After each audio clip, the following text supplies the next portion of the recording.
नमस्कार। आप सोच रहे होंगे कि ये रक्तचाप होता क्या है। हर कोई सोचता है और हाई ब्लड प्रेशर की बात करता है। एक से दूसरे से बात होते यही बात होती है कि यार हाई ब्लड प्रेशर बहुत खतरनाक होता है। लेकिन क्या आपको मालूम है कि ये साइलेंट किलर भी कहलाता है। और साइलेंट किलर किस तरह से कहलाता है ये भी जानने की बात है। और हमने चाहा कि आपको अवगत कराएं कि हाई ब्लड प्रेशर को आप हल्के में ना लें, वरना ये साइलेंट किलर बनकर आपको ही किल कर देगा। ये समझने वाली बात है। और ये सब कुछ समझाने के लिए आज हमारे स्टूडियोज में मौजूद हैं doctor Sonu Goyal, professor, department of community medicine, PGI Chandigarh. Doctor साहब, कार्यक्रम में आपका स्वागत है। नमस्कार। डॉक्टर साहब, जब हम रक्तचाप की बात करते हैं, हाई ब्लड प्रेशर की बात करते हैं, तो हाई ब्लड प्रेशर हम कहते हैं कि प्रेशर ब्लड का ऊपर हो जाता है। लेकिन थोड़ी सी जानकारी ये दीजिए कि ये हाई ब्लड प्रेशर ऊपर नीचे होता कैसे है, क्योंकि हम सब कहते हैं कि किसी का लो रहता है, किसी का हाई हो जाता है। लेकिन बेसिकली अगर हम बहुत जनता की बात करें, लोगों की बात करें, तो ये जानकारी नहीं है कि हमारे दिल के भीतर क्या होता है कि कभी लो और कभी हाई होता है। ये बड़ा अच्छा सवाल आपने पूछा है। अगर मैं आम भाषा में कहूँ कि हाइपरटेंशन है क्या, या हाइपोटेंशन लो ब्लड प्रेशर होता है, हाइपरटेंशन हाई ब्लड प्रेशर होता है। तो हमारी जो धमनियां हैं, जो खून हमारी डिफरेंट ऑर्गन्स के अंदर खून पहुंचता है, उसके लिए हमारी धमनियों में प्रेशर होना बहुत ज़रूरी है। अगर हमारी धमनियों में प्रेशर नहीं होगा तो हमारे जो ऑर्गन्स हैं, जो भी बॉडी के ऑर्गन्स हैं, उनमें खून नहीं पहुंचेगा और वो जीवित नहीं रह पाएंगे। तो हमें जीवित रखने के लिए प्रेशर का होना बहुत ज़रूरी है, ब्लड प्रेशर का होना बहुत ज़रूरी है। पर हाई ब्लड प्रेशर वो चीज़ है कि जिसके अंदर हमारी धमनियों के अंदर जितना प्रेशर होना चाहिए, खून का जो दबाव है वो होना चाहिए, वो उससे ज़्यादा हो जाता है। अब इसके दो मुख्य कारण होते हैं बेसिकली कि क्या हो जाता है। एक तो जो हमारा हार्ट है, दिल है, दिल बहुत ज़ोर ज़ोर से पंप कर रहा है। एक तो उसके कारण भी, जैसी अगर आपकी टैप है, टंकी है, वो जोर से खुल जाए और आपकी जो पाइप है, पाइप के अंदर पानी एकदम जोर से आता है, तो प्रेशर होता है उसके अंदर। दूसरा कि जो हमारी धमनियां हैं उसके अंदर लचीलापन खत्म हो जाए। जैसे कि हम अगर उसमें कुछ जम जाता है, अगर उसके अंदर ट्रांस फैट या कोई फैट जम जाता है, उससे लचीलापन खत्म हो जाता है। तो लचीलापन खत्म हो जाने के कारण वही जो पानी और वही खून आ रहा है, वही खून प्रेशर क्रिएट करता है। या फिर हमारी धमनियां नैरोइंग हो जाती हैं, पतली हो जाती हैं, तो वही खून जो हार्ट नॉर्मल तरीके से पंप कर रहा है, वही हमें धमनियों के अंदर हाई ब्लड प्रेशर या प्रेशर ज़्यादा हो जाता है। तो दो कारण के कारण ये ब्लड प्रेशर हो जाता है। और जब हम जागरूकता की बात करते हैं, 17 मई की बात करते हैं, जागरूकता की बात आती है, तो किस तरह से जागरूक किया जाता है? क्या अभी भी जागरूक करने की ज़रूरत है, जबकि हम कहते हैं कि हम तो नए युग में प्रवेश कर चुके हैं, हमें सब मालूम है, लेकिन कहते हैं धरातल पर तो कुछ मालूम ही नहीं होता हमें। ये बहुत सही बात करी आपने। ये हाइपरटेंशन आपने शुरू में कहा, ये एक साइलेंट किलर है। क्यों हम साइलेंट किलर कहते हैं इसको? साइलेंट किलर का मतलब चुपके से मार देता है हमें। जब तक अभी देखिए, अगर मैं किसी को बोलूँगा ब्लड प्रेशर है, तो बोलेंगे अच्छा ब्लड प्रेशर है, हर किसी को ब्लड प्रेशर होता है, तो कोई बड़ी बात नहीं है, तो कोई इसकी गहराई तक समझता नहीं है। पर आप देखिए कि कई लोग रात में मृत्यु हो जाती है, कभी कभी लोगों को लकवा मार जाता है, तब उनको पता चलता है कि ब्लड प्रेशर के कारण हुआ है ये। तो ब्लड प्रेशर पहले उसको सीरियसली लोग नहीं लेते हैं, पर जब ये ज़्यादा हो जाता है तब उसके कारण बहुत सारी बीमारियां हो जाती हैं। इसलिए ये साइलेंट किलर होता है, चुपचाप बंदे को मार देता है ये वाला। तो अवेयरनेस की अगर बात करें, तो अगर हमारे 5 हाइपरटेंशन के मरीज़ हैं, सिर्फ उसमें से 20% लोगों को पता है कि उनको हाइपरटेंशन है। अब आप देखिए, 20 से 30% लोगों को पता है, 70 को तो पता ही नहीं है। अब जिनको पता है 20-30% लोगों को, उसके फर्दर 20-30% लोगों को ये जानकारी है कि दवाई लेनी चाहिए, अदरवाइज वो दवाई नहीं लेते हैं। फिर वो जो बच गए 5 से 6% लोग, उसके भी 20-30% लोगों को ये करते हैं कि वो दवाई पूरी लेते हैं। कई लोग बोलते हैं कि एक गोली से काम चल जाएगा, डॉक्टर ने 2 लिखी है, हमारा तो एक से ही काम चल रहा है, उससे और ज़्यादा भयानक ब्लड प्रेशर हो जाता है। तो आप ये समझिए 100 लोगों को अगर ब्लड प्रेशर है अगर एक जगह पर, तो सिर्फ 3 से 4% या 5% हमारी दवाइयाँ ठीक से ले रहे हैं जी। तो ये कितनी बड़ी समस्या है कि बाकी लोगों को ब्लड प्रेशर है, दवाई नहीं ले रहे हैं और उसके कॉन्सिक्वेंसेस बहुत ही हैवी हो सकते हैं। जी डॉक्टर साहब, इस समय हमारे बहुत सारे दर्शक जो हैं कार्यक्रम सुन रहे हैं और जान रहे हैं कि हम दवा नहीं लेते तो कुछ भी हो सकता है, ये समझना ज़रूरी है। और अगर दवा लेते हैं तो आप अच्छे से चलते रहते हैं। और एक बात आपने बताई कि लकवा मार जाता है और रात को सोए सोए किसी की डेथ हो जाती है। स्ट्रोक आजकल बहुत ज़्यादा बढ़ गई है और स्ट्रोक का मेन कारण कहा जाता है कि हाई ब्लड प्रेशर ही है। और स्ट्रोक होने से अगर लकवा मार जाता है तो पूरे परिवार के लिए दयनीय स्थिति बन जाती है। बिल्कुल, व्यक्ति तो उठ नहीं रहा और परिवार भी उसकी सेवा में घर में लगा रहता है और दुख जो है वो साथ साथ चलता ही है। और इससे बचने के लिए हमें लगता है कि अगर प्रॉपर ब्लड प्रेशर की जानकारी हो कि कितना होना चाहिए, विशेषज्ञ को कब दिखाना चाहिए, क्या क्या सिम्टम नज़र आते हैं, अगर इसकी जानकारी है तो थोड़ा सा हम सचेत पहले से हो जाएंगे। बिल्कुल। तो सिम्टम्स की अगर बात करते हैं तो क्या सिम्टम्स नज़र आते हैं शुरुआती दौर पर कि हम समझें, और कई बार तो कुछ भी नहीं आते, क्या होना चाहिए? देखिए, पहले आपने आज के इस जो वर्ल्ड हाइपरटेंशन डे का जो दिवस है जो हर दिन 17 मई को मनाया जाता है, तो इस बार का भी थीम हर साल ये मनाया जाता है लोगों को जागरूक करने के लिए कि ब्लड प्रेशर कोई आम बीमारी नहीं है, ये एक बीमारी है जिसका इलाज जो है कंट्रोल करना संभव है। तो इसके लिए इस बार का जो थीम है वो है अर्ली डिटेक्शन, कंट्रोल और साथ में लिव लॉन्ग, कि जल्दी जांच करें, उसका इलाज करें और इससे आप स्वस्थ रहेंगे ज़िंदगी भर। तो ये इस बार का थीम है। तो ये जो आपने बात करी कि अर्ली डिटेक्शन, ये बहुत ज़रूरी है। क्या करते हैं हम लोगों को, कभी कभी बीपी का तब पता चलता है जब हम किसी और बीमारी के लिए डॉक्टर के पास जाते हैं। बिल्कुल सही। क्योंकि वो आके ब्लड प्रेशर चेक करते हैं और वो बोलते हैं आपका जी ब्लड प्रेशर हाई है। हम रूटीन वे में चेक नहीं करते हैं। तो मैं ये बताना चाहूँगा कि पहले के ज़माने में 40 साल के बाद हम रिकमेंड करते थे कि ब्लड प्रेशर का ईयरली जांच करें।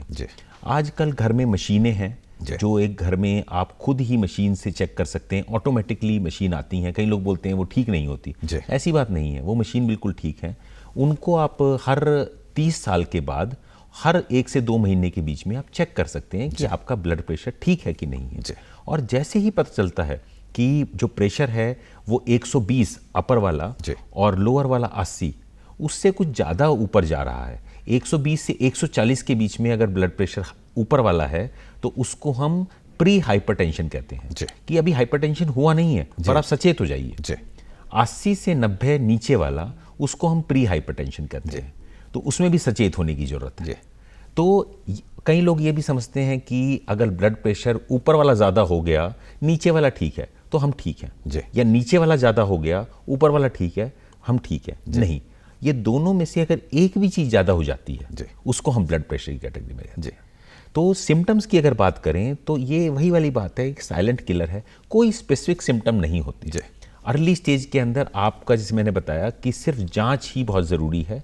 120, 130, 140, 150 तक आपके नॉर्मली सिम्टम्स नहीं आते, पर जैसे जैसे थोड़ा बीपी आगे की तरफ जाता है तो आपका सबसे पहला सिम्टम सिर चकराना या सिर में दर्द रहना, ये हो सकता है। उसके अलावा आंख से कम दिखना, ब्लरीनेस ऑफ आइज, वो हो सकता है। उसके अलावा कभी कभी बेहोशी आ जाती है, चक्कर आ जाते हैं, सिंकोपल अटैक है, कभी कभी नाक से खून निकल आता है।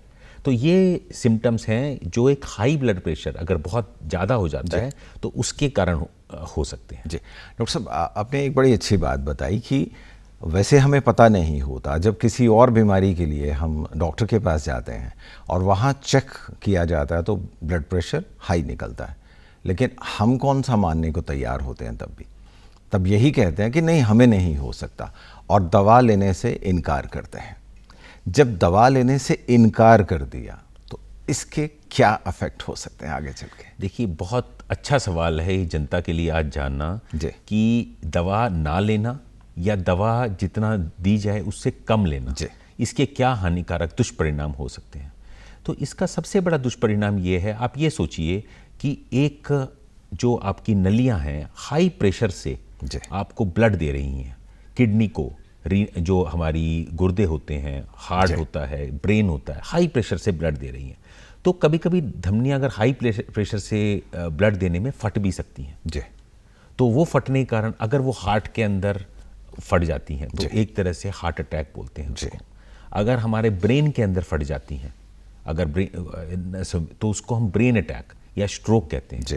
अगर वो रीनल के अंदर, किडनी जो गुर्दे हैं उसके अंदर हो जाती हैं, आपको किडनीज़ की बीमारी हो जाती है। अगर वो आइज़ के अंदर फट जाती है, छोटी छोटी वेसल्स होती हैं, आप देखते हैं आइज़ के अंदर, वो फट जाती है तो ब्लाइंडनेस हो जाती है। तो ये बहुत ही ज़्यादा दुष्परिणाम इसके हो सकते हैं अगर हम दवाइयाँ नहीं लेते हैं। और कभी कभी हम दवाइयाँ 5 साल या 10 साल बाद हम बोलते हैं अभी तो चल रहा है, देखते हैं 3-4 साल बाद आराम से जब थोड़ा सा एज होगी तब लेंगे। पर आप देखिए तब तक वो जो ऑर्गन्स हैं जिनके ऊपर ये असर डाल रही हैं वो प्रेशर झेल झेल के कमज़ोर हो जाते हैं जी। डॉक्टर साहब, एक ये भी है कि अगर आपने दवा नहीं ली तो किडनी कहते हैं कि श्रिंक होने लगती है, और बाद में तो बस किडनी श्रिंक हुई, काम करना छोड़ दिया तो गए काम से हम। बिल्कुल, मैंने जिससे बताया कि ब्लड प्रेशर, अगर प्रेशर से किडनी के अंदर जा रहा है, उनकी वेसल्स ब्रेक हो जाती हैं और धीरे धीरे उसको ब्लड नहीं मिलता जी। तो वो किडनी एक ये विशियस सर्कल बोलते हैं। विशियस सर्कल मीन्स किडनी ही ब्लड प्रेशर को मेंटेन कर रही है और किडनी के अंदर प्रेशर दोबारा आ रहा है। तो आप ये समझिए एक बंदे को अगर बीपी है, उसके कारण अगर किडनी पे असर पड़ा, उसकी वेसल ब्रेक हुई, जो काम कर रही है बचाने का और कम कर दिया, और बीपी बढ़ गया और कमज़ोर हो गई, और धीरे धीरे ये होता है उसको डायलिसिस कराने की जरूरत पड़ती है। और डायलिसिस आप देखिए कि डायलिसिस जो है हर दूसरे तीसरे दिन आपका खून बदलते हैं, तो बहुत ही भयानक स्थिति हो जाती है और आप पूरे टाइम सिर्फ ये इन झमेलों में ही रह जाते हैं। जी दोस्तों, समझने की ज़रूरत है और हम यही कोशिश कर रहे हैं कि हम अपने आप में ये ज़रूर सीखें कि हमें किन किन चीज़ों का ध्यान रखना ज़रूरी है, क्योंकि हमारा शरीर है, हमारा शरीर हमें चला रहा है, हमारे ऑर्गन्स हमें चला रहे हैं, उनका अगर हम ध्यान नहीं रखेंगे तो जाहिर सी बात है किसी दिन वो ना कह देंगे तो फिर हम कुछ भी नहीं कर सकते। डॉक्टर साहब, अगर हम चंडीगढ़ और पंजाब की स्थिति की बात करते हैं, आपने तो बहुत सारी रिसर्च की है, तो क्या स्थिति है? जैसे हमने पहले सुना था कि डायबिटीज़ की बात करते करते कि डायबिटीज़ के लिए हम वर्ल्ड कैपिटल बन जाएंगे, तो हाइपरटेंशन को लेकर अगर बात आती है, उच्च रक्तचाप को लेकर, तो हमारी स्थिति कहाँ है? जैसे अगर चंडीगढ़ की बात करते हैं और पंजाब को मिक्स कर लें तो हम कहाँ स्टैंड करते हैं? हाँ, देखिए अभी जो सर्वे आया है, एक नेशनल फैमिली हेल्थ सर्वे, पूरे देश भर में सर्वे होता है ये वाला, और अभी उसकी 6 महीने पहले ही रिपोर्ट आई है, नेशनल फैमिली हेल्थ सर्वे 5 की रिपोर्ट आई है। और उसके अंदर अगर पंजाब और चंडीगढ़ की स्थिति देखें तो ये नंबर 2, नंबर 3 के अंदर हमारे जो देश के अंदर अगर स्थिति देखें तो वो आया, तो बहुत ही हाई है। अगर हमारे देश में हर चौथे मरीज को, एडल्ट मरीज जो 30 साल से ऊपर के मरीज हैं, हर चौथे मरीज को हाइपरटेंशन है, तो पंजाब में हर तीसरे मरीज को हाइपरटेंशन है। तो ये बहुत बड़ी बात है अगर देखें कि 25% अगर हमारे देश के अंदर हाइपरटेंशन की स्थिति है मेल्स के अंदर और 21% है फीमेल्स में, तो पंजाब के अंदर यही स्थिति हमारी अंदाजन 30% और 33% के करीब है। और चंडीगढ़ में भी ऑलमोस्ट इतनी है, पंजाब से थोड़ी कम है, पर चंडीगढ़ में भी ऑलमोस्ट यही स्थिति है हाइपरटेंशन की। कारण अगर ढूंढने चाहें कि ऐसी स्थिति क्यों है, क्या हमारा खान पान वैसा है या हम थोड़ा सा लेथार्जी लिए हुए रह रहे हैं, हमारा जो सिस्टम है वो सही तरीके से वैसा नहीं है कि हम अपने आप को तंदुरुस्त रख पाएँ? देखिए निर्मोही जी, इसके बारे में लोगों की अलग अलग थ्योरीज हैं, पर जो मेन चीज़ समझ में आई है कि पंजाब के अंदर खाने पीने का शहर कहा जाता है। हर तरह के खान पान हैं, तेल तली हुई चीज़ें हैं। पहले हम लस्सी, मट्ठा, दूध और इस तरह की चीज़ें पीते थे और साथ में काम करते थे खेतों के अंदर। तो इससे क्या होता था, जो हम चीज़ पीते थे उसको पचा भी लेते थे, हमारी डाइजेस्ट होती है। आजकल खान पीन वही बना हुआ है, बल्कि और फास्ट फूड आ गए हैं, फास्ट फूड जॉइंट्स आ गए हैं, पर हमारा जो काम करने का है वो कम हो गया है। ऑफिस गोअर्स हो गए हैं, जो हमारे खेत पे काम करते थे, आजकल पंजाबी कहाँ खेत में काम कर रहे हैं। तो ये चीज़ है जिसके कारण पंजाब में ये स्थिति उभर के आई है। अगर हम चंडीगढ़ की बात करें, चंडीगढ़ एक ऐसा शहर है जहाँ पर लोग ऑफिस के अंदर ज़्यादातर जाते हैं, ऑफिस गोअर्स हैं। और ऑफिस के अंदर क्या होता है, सुबह आप गए, आप 9 बजे के करीब और 5 बजे तक कंटिन्यूसली बैठे होते हैं, कोई भी आपका चलने फिरने का काम नहीं है। तो ये एक बहुत भयानक स्थिति हो गई और चंडीगढ़ के अंदर फूड जॉइंट्स बहुत खुल गए हैं। हर नुक्कड़ के अंदर कोई तलने वाला या फूड जॉइंट, पेस्ट्रीज और ये वाली चीज़ें जिसमें ट्रांस फैट की मात्रा होती है, तो ये बहुत खुल गए हैं। तो ये मेन कारण है जिसके कारण ये 2 शहर हैं तो जिनके अंदर हाइपरटेंशन और इवन डायबिटीज़ की प्रेवलेंस देश की जो प्रेवलेंस है उससे ज़्यादा है। इसके कारण यही है कि हम जो ट्रांस फैट ज़्यादा लेते हैं और जो मिलता है खा लो यार कुछ नहीं होने वाला, लेकिन जब हम ट्रांस फैट्स की बात करते हैं फिर ओबेसिटी की बात आ जाती है कि मोटापा होगा।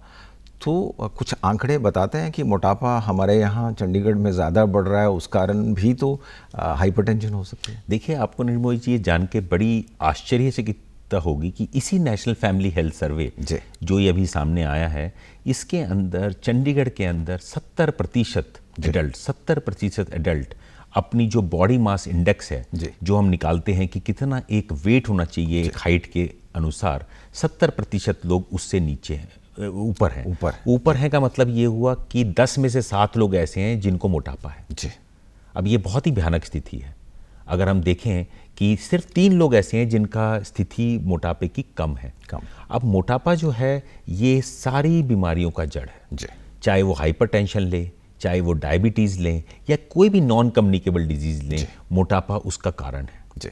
तो ये भी एक रीज़न है कि हमारे यहाँ जो ये तरह के फूड मिल रहे हैं नुक्कड़ पे, जो तले समोसे, जलेबियाँ, पेस्ट्रीज हो रही हैं, स्प्रिंग रोल्स जिसका रिवाज बहुत बिल्कुल ये सब चीज़ें हो रही हैं। इसके कारण लोग वो खा रहे हैं क्योंकि ऑफिस से लेट आते हैं, मंगवा लेते हैं तो ये चीज़ खाते हैं, इसके कारण मोटापा बढ़ रहा है, उसके कारण आपकी डायबिटीज़ और हाइपरटेंशन। डॉक्टर साहब, ये तो ट्रांस फैट्स की बात होगी, लेकिन शुगर इनटेक भी तो बहुत होता है।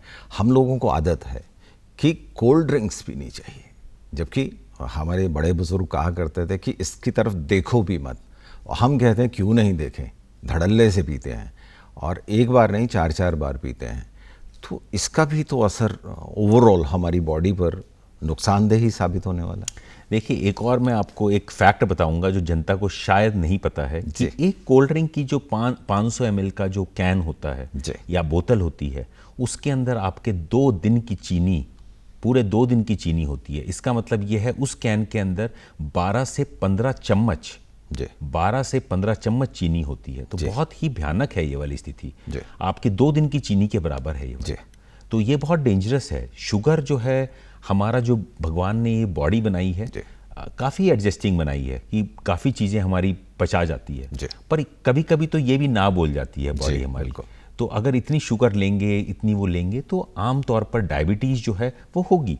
और हम ये भी देखने में आया हमारी पीजीआई की क्लिनिक्स में कि डायबिटीज़ पहले 30-35 साल के ऊपर आती थी, नज़र आती थी। आजकल 7-8 साल के बच्चे, 10 साल के बच्चे भी डायबिटीज़ के उसमें आ रहे हैं। तो ये बहुत ही भयानक स्थिति है। जी डॉक्टर साहब, ये जो 3 चीज़ें हैं, सफ़ेद चीनी, वाइट चीनी और फिर उसके बाद सॉल्ट की बात की जाती है और मैदा की बात की जाती है, क्या कहेंगे? बिल्कुल, हमें तो इनको बहुत ही अवॉइड करना चाहिए। देखो, मैं ये नहीं बोलता कि आप बिल्कुल ना लें ये वाली चीज़, आप हर चीज़ उससे लें, मॉडरेशन में लें, जितनी मात्रा बताई जाती है उतनी लें। आप जैसे नमक की बात करें, नमक आप देखो दाल सब्जी के अंदर कितना कम करेंगे, थोड़ा बहुत कर सकते हैं, ज़्यादा नहीं कर सकते हैं। हम ये भी बोलते नहीं हैं कि आप इसके नमक खाना बंद कर दें। हम ये बोलते हैं कि आप जो ऊपर से नमक डलता है, जैसे अचार है, अचार बंद कर दें। आपका खाना घर में अच्छा बन रहा है, घर में, तो अचार की जरूरत क्या है? पापड़ बंद कर दें, पापड़ की जरूरत क्या है? पापड़ में इतना वो होता है, कैंड फूड होते हैं जो होते हैं, उसके अंदर बहुत नमक होता है, आपको नज़र नहीं आता पर वो बहुत नमक होता है, उनको खाना बंद कर दें।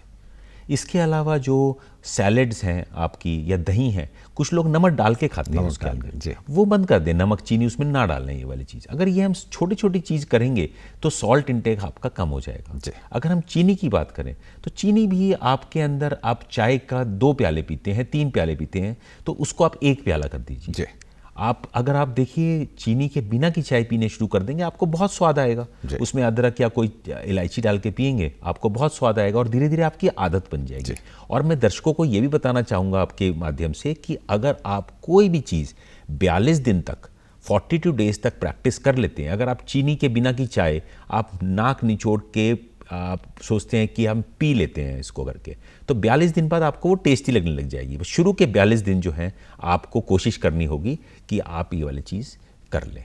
और तीसरी बात आपने मैदा की करी है, बिल्कुल ये मैदा भी जो है ये भी आपके लिए बहुत ही हानिकारक है, और ये वाली भी चीज़ है, आपके अंदर फाइबर नहीं है इसके अंदर, तो वो आपके लिए डेंजरस है। और चौथा मैं आपकी जो वाइट चीज़ की बात करूँगा, घी या तेल जो बात करूँगा खासकर, तो कई लोग बोलते हैं कि देसी घी जो है वो आपका हानिकारक है। अब मैं ये नहीं बोलता कि वो बहुत ही अच्छा है, पर आजकल के जो तेल आ रहे हैं उनसे अच्छा है। अगर आप एक देसी घी डालते हैं वो बेटर है बनस्पत कि एक ट्रांस फैट वाला गंदा तेल यूज़ करें। तो और एक और चीज़ बताना चाहूँगा, लोगों को ट्रांस फैट के बारे में नहीं पता।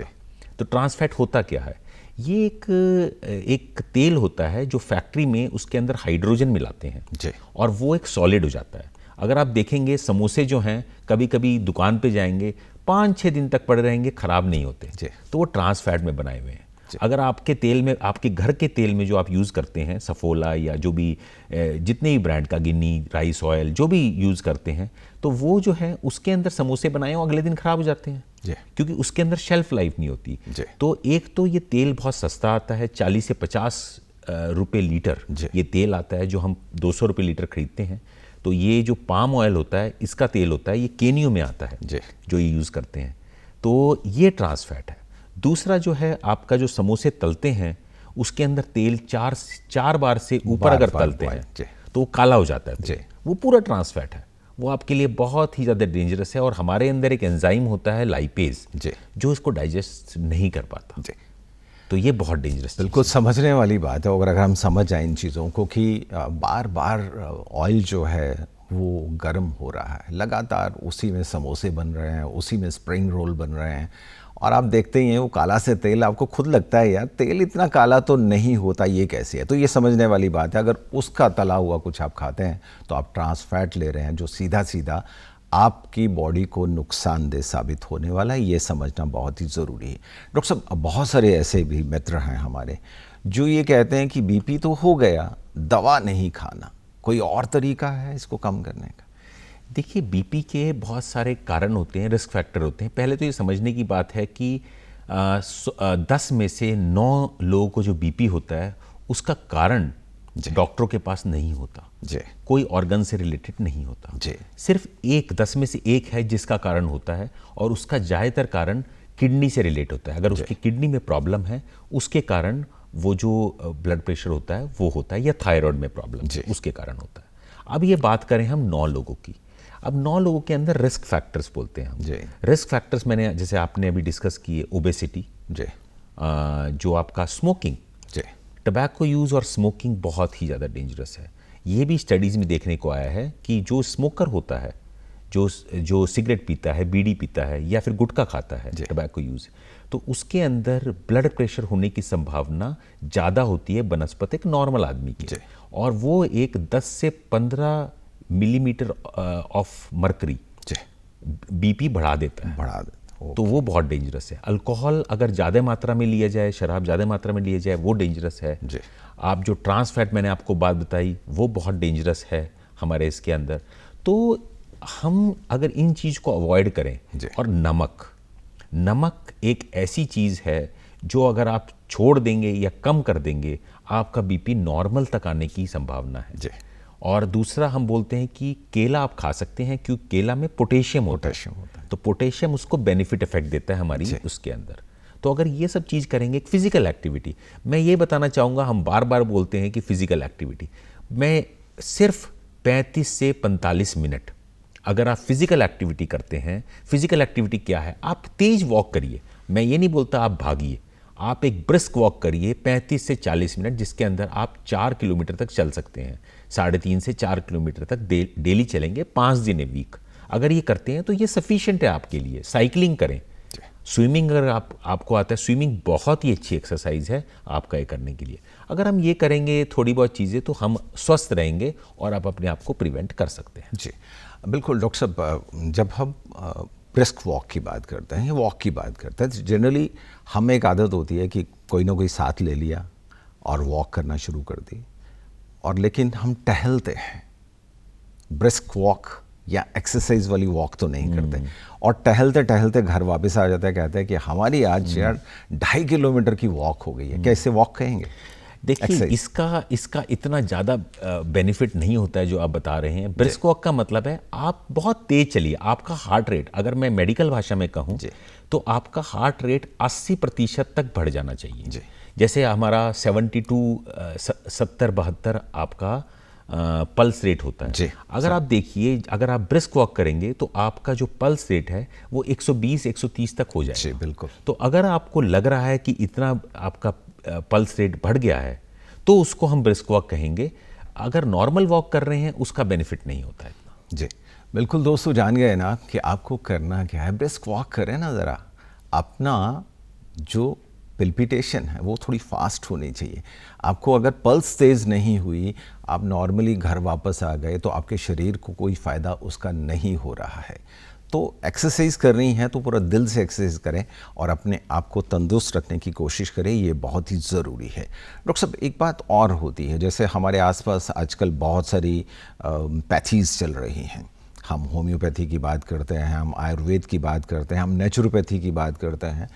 तो बहुत सारे जो दोस्त हैं वो तो ये चाहते हैं कि यार दवा से छुटकारा मिले, दवा नहीं खाएंगे, और हम कुछ ऐसा कर लेते हैं, लेकिन वो भी पूर्णता नहीं कर पाते। तो तब सिचुएशन कैसी हो सकती है? देखिए, दवा हमारे हिसाब से दवा की ज़रूरत पड़ जाती है अगर बीपी एक लेवल से ऊपर होता है। जब भी डॉक्टर के पास मरीज़ आता है, हम इमीडिएटली उनको दवाइयाँ नहीं प्रिस्क्राइब करते।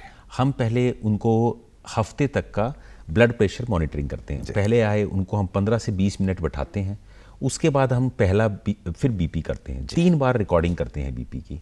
पहली बार की रिकॉर्डिंग को हम अवॉइड करते हैं क्योंकि पहली रिकॉर्डिंग करते हैं वो थोड़ी ज़्यादा आती है। तो सेकंड और थर्ड बीपी की रिकॉर्डिंग करते हैं, उनका मीन लेते हैं, उन दोनों का जो सबसे बीच की रिकॉर्डिंग है वो लेते हैं। तो उसके बाद भी हम कम से कम हफ्ता उनको बोलते हैं कि आप अपने घर में इसी तरीके से रिकॉर्ड करिए। अगर वो लगातार ही ज़्यादा आ रहा है, 140 ऊपर वाला और 90 नीचे वाला आ रहा है, तो हम फिर उसको बोलते हैं कि अब आप दवाइयाँ शुरू कर सकते हैं। जैसे आपने पैथीज़ की बात करी, तो मेरे हिसाब से योगा एक ऐसी चीज़ है जो हम अगर करते हैं तो उससे स्ट्रेस रिलीव होता है। ध्यान लगाएं, अगर हम दिन में अगर हम सुबह सुबह उठ के ध्यान लगाएं सिर्फ 15 से 20 मिनट, या योगा करें हम आधा घंटा, तो उससे काफ़ी फ़र्क देखा गया है। जी डॉक्टर साहब, चलते चलते क्या टिप देना चाहेंगे ताकि हमारा जो बीपी है, ब्लड प्रेशर है, उच्च रक्तचाप है, वो ठीक रहे और हम अच्छे से अपना जीवन जिए? देखिए, 5 चीज़ें मैं कहना चाहूँगा दर्शकों को आपकी चैनल के थ्रू। नंबर 1 कि आप अगर ट्रांस फैट या इस तरह के फैट्स आप ज़्यादा मात्रा में खा रहे हैं, हर दूसरे दिन खा रहे हैं, आप उसको हफ्ते में या 10 दिन में एक बार कम मात्रा में लें। दूसरा, अगर आप सॉल्ट, नमक ज़्यादा मात्रा में, बल्कि जैसे मैंने बताया अचार, पापड़, इस तरह की चीज़ें ले रहे हैं, उनको बंद कर दें। तीसरी बात, अपने जो दिनचर्या में एक व्यायाम या ब्रिस्क वॉक अपना लाएं। आप किसी के साथ चल सकते हैं, पर उसकी स्पीड भी आपकी तरह होनी चाहिए। आप उसी के साथ स्पीड पे चलें, जिससे कि आप ये देखिए कि 40 से 45 मिनट में आपके अंदाजन 4 किलोमीटर कवर हो गए हों। चौथी चीज़, स्मोकिंग अगर आप कर रहे हैं, टबैको यूज़ कर रहे हैं या शराब पी रहे हैं, तो स्मोकिंग तो बिल्कुल छोड़ दीजिए। स्मोकिंग तो आप बिल्कुल ही बंद कर दीजिए, और अगर आप बंद करेंगे आपको बेनिफिट खुद ही नज़र आएंगे।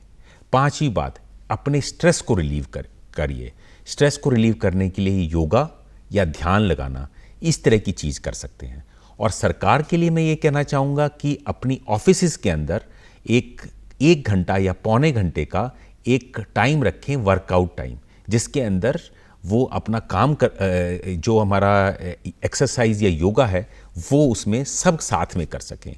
और दूसरी बात ये है कि जो स्कूल की कैंटीन्स हैं उनके अंदर ऐसे पदार्थ ना हों जिसके अंदर तली हुई चीज़ें हों या पेस्ट्रीज हों। वो हेल्दी फूड या हेल्दी डाइट रखें जो डिफरेंट और तरह के आटाओं से बनी हुई हो, और उनको शामिल करें। तो अगर ये सब चीज़ आप अपने लेवल पे करेंगे तो आपका बीपी स्वस्थ होगा, आप स्वस्थ महसूस करेंगे और आप लंबे समय तक जिएंगे। दर्शकों, जान गए ना आप कि आपको करना क्या है। बस अपने शरीर की तरफ ध्यान रखना है, ध्यान लगाना है, और जितना भी लगता है, मतलब ये है कि थोड़ा सा शांत होने की कोशिश करें, स्ट्रेस अपने आप रिलीफ हो जाएगा। और खान पान का ध्यान रखें, हेल्दी लाइफस्टाइल जिएं, तो धीरे धीरे आपको लगेगा कि अगर आपका बीपी कहीं चढ़ भी रहा है तो नॉर्मल स्थिति में आ रहा है। लेकिन अगर आपको लगता है कि ब्लड प्रेशर है तो विशेषज्ञ की सलाह से दवा ज़रूर ले लें, खुद ब खुद के डॉक्टर ना बने, कि कई बार दवाएं जो हैं वो घातक सिद्ध होती हैं। डॉक्टर सोनू गोयल, आप हमारे कार्यक्रम में आए और ब्लड प्रेशर पर, हाई ब्लड प्रेशर पर बहुत अच्छी बातचीत हुई। आपका बहुत बहुत शुक्रिया। धन्यवाद।